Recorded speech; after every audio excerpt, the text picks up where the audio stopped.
Hello everyone. This is our today's e-lecture and the topic of this lecture is Edmund Spenser's sonnet Ice and Fire.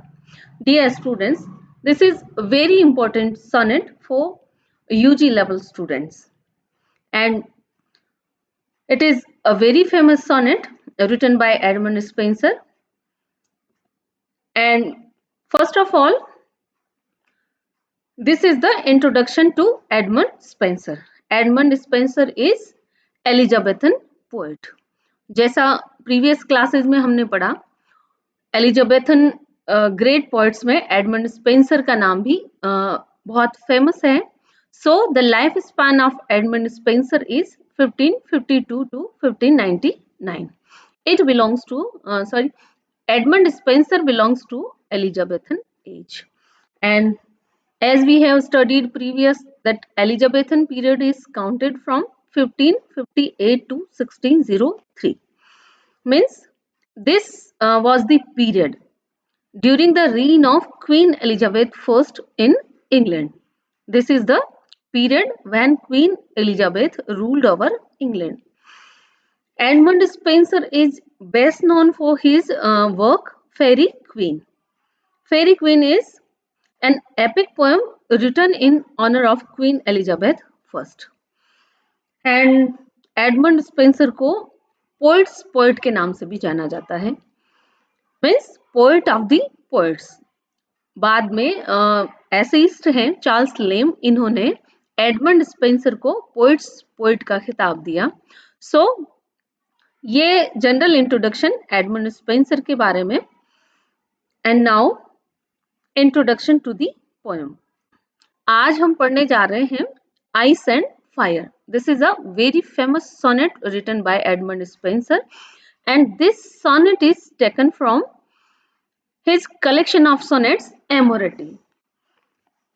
Amorety नाम का इनका collection of sonnet है जिसमें 30th number का ये sonnet है. This is the 30th sonnet in Amorety.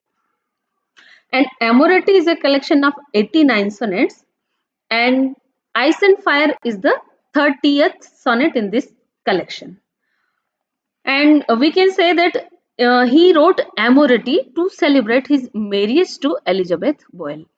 इनकी wife है एलिजाबेथ बोयल, जिसके साथ में जो लॉन्ग कोर्टशिप इनका चला उसी थीम से रिलेटेड इन्होंने ये पूरे सोनेट लिखे जिसको कलेक्ट किया एमोरिटी कलेक्शन में. And this sonnet Ice and Fire is a love sonnet of type, and that was fashionable in Elizabethan England, and it shows the sad plight of devoted lover. Means it shows the opposite state of hearts of lover and his beloved. In this sonnet we can see the contradictory state of lover and beloved, and this is the Spenserian type of sonnet. Spenserian sonnet, it is also pioneered by poet Spenser himself. It has 3 quatrains and 1 concluding couplet. Means broadly we can say that it is a 14-line sonnet that conforms to the pattern of traditional Spenserian sonnet, and this form of sonnet writing was pioneered by poet himself and is marked by 3 interlocking quatrains and a concluding couplet.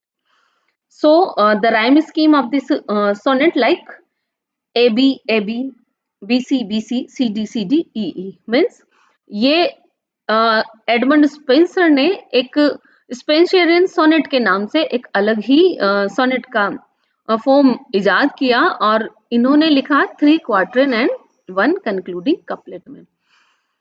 4 lines के 3 stanza और last में एक concluding couplet. सो अब हम पढ़ेंगे इस sonnet को line by line.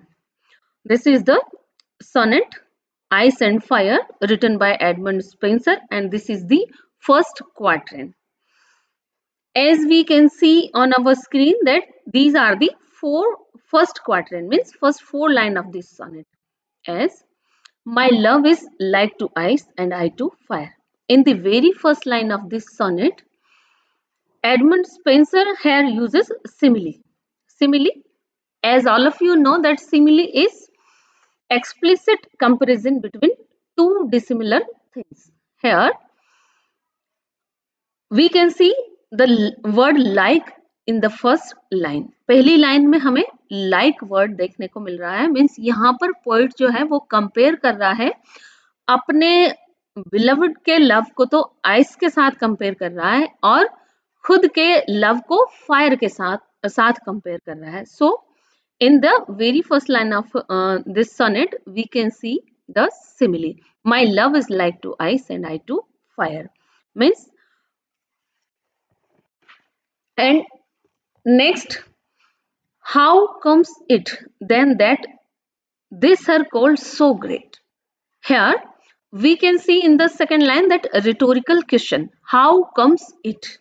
how comes it means क्या गजब बात है. यहाँ पर पोइट एक रिटोरिकल क्वेश्चन जो लिटरेरी टर्म है उसका यूज कर रहा है और हमें means how strange it is कि क्या गजब बात है. Then that this are so this her cold so great is not dissolved through my so hot desire, but harder grows the more I her entreat.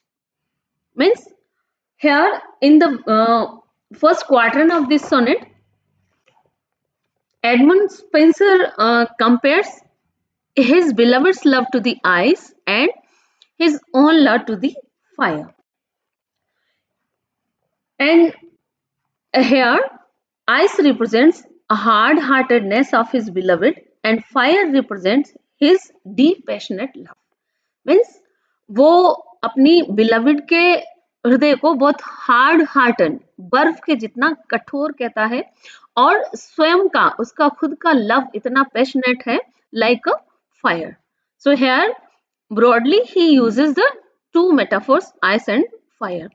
और next line में वो कहता है कि this is a rhetorical question, how comes it, means that it is very strange that the beloved's coldness is not at all affected by the heat of his passionate love. means कि उसकी beloved की जो coldness है वो poet के जो सो उसका जो ग्रेट पैशन ऑफ लव है उसके कारण भी वो कम नहीं हो रही है, डिसॉल्व नहीं हो रही है. But harder grows the more I her entreat. Entreat means to pray, to show his love. Poet अपना लव शो करता है, अपना पैशनेट लव शो करता है. उसके बावजूद इतने उसके पैशनेट लव के बावजूद भी उसकी जो बिलविड है उसका हार्ट पिघल नहीं रहा है, बल्कि she grows more harder and harder. So but when he shows his love she grows more harder and harder. So this is the first quatrain of this sonnet. Means यहाँ इन 4 line में Edmund Spenser ने बताया है कि किस तरीके से उसकी बिलविड जो है वो इतनी हार्ड हार्टेडनेस के साथ में कि वो किसी भी तरीके के उसके लव को रेस्पॉन्स ही नहीं कर रही है, बल्कि पोइट जो है, पोइट खुद स्पेंसर यहाँ पे है, Spencer himself has more passionate love. उसको बहुत ज्यादा पैशनेट लव है, लेकिन फिर भी उसकी बिलविड जो है वो उतनी ही हार्ड हार्टेडनेस के साथ में पेश आ रही है. And this is the second quatrain of this sonnet. And again he uses the rhetorical questions that or how comes it. How comes it means what a strange thing here happening. means यहाँ पे कितनी strange thing हो रही है, बिल्कुल contradictory state यहाँ पर नजर आ रही है. that how comes it that my exceeding heat is not delayed by her heart frozen cold. means first quatrain में स्पेंसर ने कहा कि मेरे पैशनेट लव के कारण मेरी बिलविड का हार्ट पिघलने के बजाय और ज्यादा हार्ड हो रहा है. एंड आगे जो है मेरी जो लव की इतनी एक्सीडिंग हीट है वो भी मेरे जो बिलविड है उसके हार्ट फ्रोजन कोल्ड को बिल्कुल डिले नहीं कर पा रही है, कम नहीं कर पा रही है. But that I burn much more in boiling sweat. लेकिन आगे वो कहता है कि but that I burn much more in boiling sweat and feel my flames augmented many fold. और next he shows the contradictory situation here, and he says that the exceeding heat of his love can't lessen her coldness. Means the exceeding heat of poet's love can't lessen the coldness of his beloved, and it is very strange that the heat of his passionate love also remains unaffected by the ice of his beloved's heart. और उससे भी strange बात ये है कि जो poet का passion of love है, जो पैशनेट लव है, जो बर्निंग हीट है उसके लव की, वो भी उसकी बिलविड की कोल्डनेस से बिल्कुल भी अफेक्टेड नहीं हो रही है. And continuing the metaphor of ice and fire, the poet says that the flames of his fire of love have increased manyfold. Manyfold means many times. Instead of उसका जो पैशनेट लव है वो अपनी beloved की coldness के कारण कम होने के बजाय उतना ही ज्यादा से ज्यादा बढ़ रहा है. Means here we can see the contradictory situation. यहाँ पर स्पेंसर ने एक कॉन्ट्राडिक्टरी सिचुएशन बताई है कि नेचुरली जनरली होता है उससे उल्टा यहाँ पे हो रहा है कि कैसे उसकी बिलविड की जो हार्ड हार्टेडनेस है वो ज्यादा से ज्यादा बढ़ती जा रही है, और उसकी हार्ड फ्रोजन कोल्डनेस के बावजूद भी जो पोइट है वो क्या कर रहा है, burn much more in boiling sweat. Means इसके प्रेम की गर्मी उतनी ही ज्यादा बढ़ती जा रही है. And feel my flame segmented many fold. Means यहाँ पर पोइट का जो लव है, जो पैशनेट लव है, वो उतने ही many fold means many time जो है वो बढ़ता जा रहा है. सो इन लाइन्स में जो है पोइट ने इतना ब्यूटीफुली जो है वो नेचुरल कोर्स ऑफ काइंड है, जो नेचुरल जो होता है नेचुरल फिनोमिना, उसको भी उलट करने की शक्ति एक तरीके से बताई है जो कि प्रेम में निहित है. ऐसा वो लास्ट में एडमंड स्पेंसर कहेंगे कंक्लूडिंग कपलेट में. So this is the second quatrain and this is the third quatrain of this sonnet. And in this quatrain he says, what more miraculous thing may be told, that fire, which all things melts, should harden ice, and ice, which is congealed with senseless cold, should kindle fire by wonderful device. Means here he uses and he tells about the very wonderful device, and this is wonderful device is the love only. Here he says, what more miraculous thing may be told. Means he says that here the more miraculous thing is happening. What is happening here? यहाँ पर जो miraculous thing जो हो रही है, जो इतनी ज्यादा जो मिराकुलस चीज यहाँ पर हो रही है वो क्या है कि नेचुरली जो फिनोमिना है उससे भी उल्टा यहाँ पे हो रहा है. So this is the miraculous thing, and miraculous thing is that fire which all things melts. Miraculous things ये हो रही है कि generally fire melts the all things, fire melts the ice, but here ice is grows more harder and harder. And next miraculous thing is the ice which is congealed with senseless cold. And generally ice congealed everything, but here we can see the ice should kindle fire by wonderful device. Means कि यहाँ पर ice को fire produce करते हुए हम देख पा रहे हैं, और फायर से आइस मेल्ट होने के बजाय और ज्यादा हार्ड हो रहा है. So this is the miraculous thing have which Edmund Spencer here wants to say, that generally fire melts the ice, and ice congealed all things in senseless cold. But here it is the great miracle that fire, instead of melting ice, is hardened it, and ice is producing fire. Means ice तो यहाँ पे fire produce कर रहा है और fire जो है वो आइस को और ज्यादा हार्ड कर रही है. So this is the contradictory situation we can find here. यहाँ पे हमें ये कॉन्ट्राडिक्टरी सिचुएशन देखने को मिल रहा है कि नेचुरल फिनोमेना जो है वो भी यहाँ पर हमें बिल्कुल एडवर्स, बिल्कुल अपोजिट स्टेट में नजर आ रहा है. And poet says, the love is this wonderful device that can change the natural phenomena. And third quarter के लास्ट लाइन जो है वो कि ये किस वजह से हो रहा है. This is happening because of the love, and love is the wonderful device that can alter the all natural phenomena. कि लव ही वो डिवाइस है, वो वंडरफुल डिवाइस है जिसके वजह से ये पूरा का पूरा नेचुरल फिनोमेना जो है वो एक तरीके से बिल्कुल ही उलट नजर आ रहा है. सो ये एडमंड स्पेंसर का बहुत ही एक फाइन यहाँ पे हम एग्जाम्पल कह सकते हैं कि लव सोनेट का बहुत फाइन एग्जाम्पल है.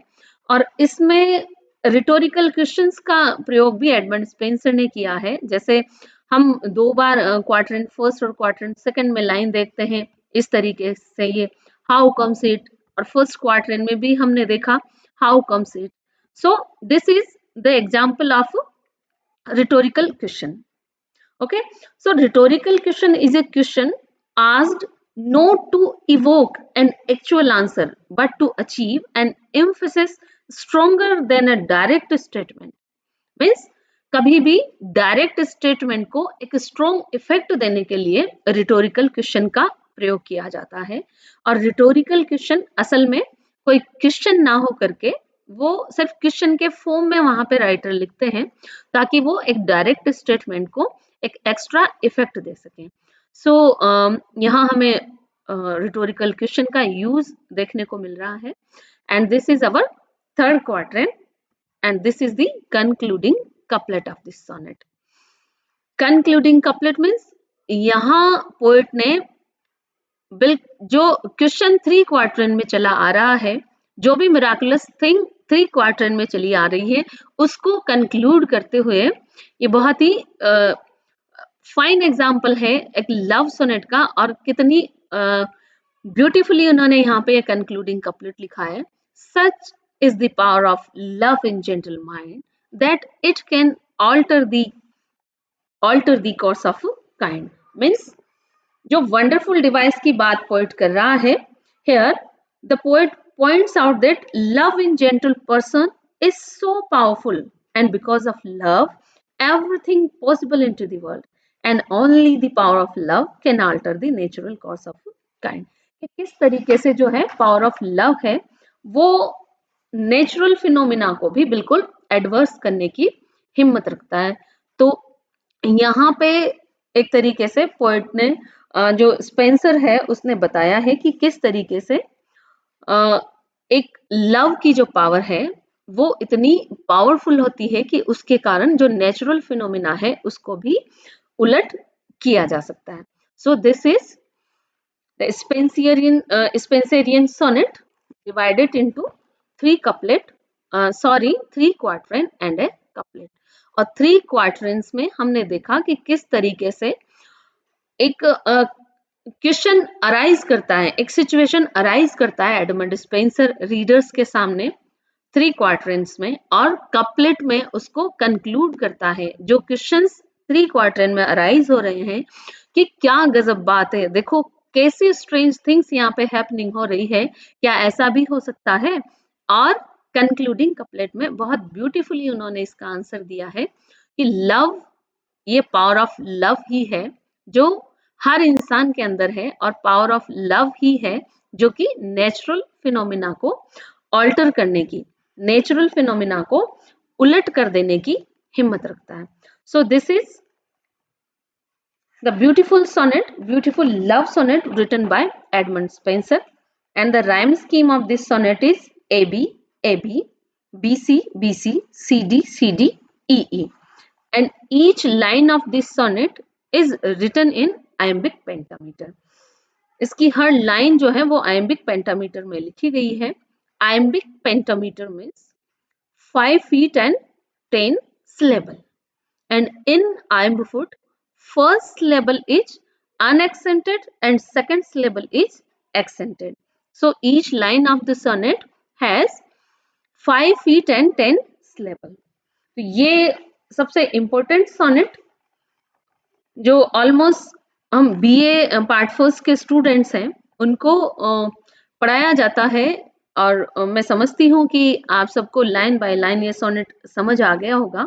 एंड ब्रॉडली अगर हम फिर से रिवाइज करना चाहें introduction to this sonnet, then we can say like this: ice and fire the sonnet and title is taken from Edmund Spenser's Amoreti, and it is the 30th sonnet in sequence of 89 sonnets called Amoreti, and it is a love sonnet of the type that was fashionable in England during the reign of Queen Elizabeth, and it is full of far-fetched turns and thoughts aimed to showing the sad plight of devoted lover, and the lover finds his lady love hard-hearted and cold, and he calls her heart frozen coldness of his beloved, and the lover says he burns much more in boiling sweat and feel my flames augmented, as we can see in the lines of this sonnet. So यहाँ एक तरीके से हम अगर Edmund Spenser की life के बारे में जानना चाहें तो 1594 में इनकी मैरिज हुई एलिजाबेथ बॉयल के साथ में, और एलिजाबेथ बॉयल के साथ इनकी बहुत लंबी कोर्टशिप चली. और उसी कोर्टशिप के दौरान जो इनके एक्सपीरियंसेस थे वो सारे एक्सपीरियंसेस इन्होंने रिकॉर्ड किए. इस जो 89 सोनेट्स में इन्होंने रिकॉर्ड किए, और पूरे 89 सोनेट्स को इन्होंने एक कलेक्शन इनका एमोरेटी के नाम से, उस एमोरेटी कलेक्शन में पूरा इन्होंने वो एक्सपीरियंसेस लिखे जो इनकी वाइफ एलिजाबेथ बॉयल को एड्रेस करते हुए इन्होंने ये सारे सोनेट्स लिखे. सो this is our today's sonnet, Ice and Fire. And Edmund Spenser's sonnet, My Love, Ice and Fire. So this is our today's e-lecture. I hope all of you very well understood this sonnet. Thank you so much.